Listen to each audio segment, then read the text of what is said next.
Today Little Kitten and I will talk about our weeping mulberry tree.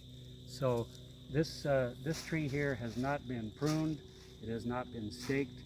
All we've done is harvest the fruit off of it, which is kind of hiding underneath the leaves here. But there is fruit still, and this was ripe 3 months ago. This fruit, it was ripe back in June, and it's still making fruit. But the weeping mulberry has to be staked to get it to the height that you want it to be off the ground. If you were to graft it close to the ground and not stake it at all, then it would be a ground cover, because all of the branches naturally grow downward. They just don't have any inclination at all to grow upwards. So if you want it to be at a certain height, you need to stake it initially to the height that you want it to weep from. And then all the new growth will go downwards in all directions until it touches the ground. So that's just the habit of the weeping mulberry. Now this is a weeping mulberry. It's Morris alba. That is it's called Morris alba, and alba means white, but the fruit on this particular variety is black when it's ripe. And this is a grafted female tree. Morris alba pendula is also sold as a grafted male tree, which means the male tree would be non-fruiting. But here at Burnt Ridge, we are interested in food, and so we only sell the grafted female weeping mulberries because they're such dependable fruit producers. They actually are self-pollinating, so you do not need or even want a male tree. Male mulberries actually are kind of notorious for pollen that a lot of people are sensitive to. So we do not sell male mulberry trees.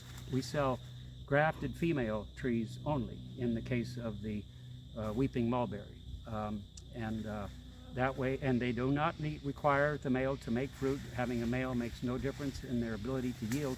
Since mulberries come out of dormancy late in the, very late in the spring, this tree has never failed to make fruit in over 30 years. It makes a nice crop of fruit that produces through late June, July, August, and into September for over 30 years in a row.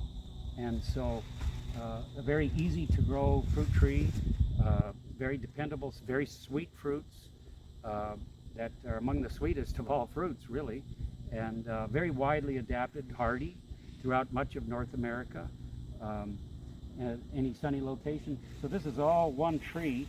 The dense foliage is so dense that, let's see if I can see, the trunk is about 4 feet over that way, and it's about 10 or 12 inches wide, and I don't know if you can see it, but it just kind of leans over here, and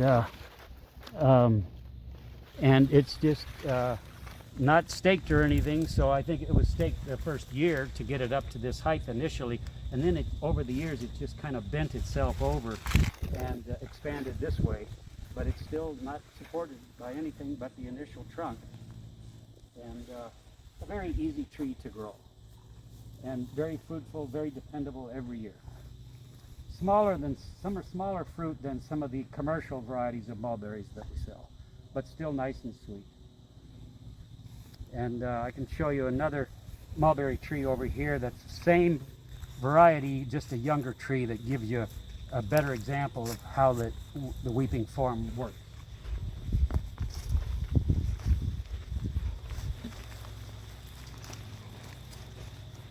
So this weeping mulberry, there's the graft on it. So I just grafted it onto the Morris alba Russian mulberry rootstock right there 2 years ago. And then, so all this growth, this growth occurred last year, and then this growth occurred this summer.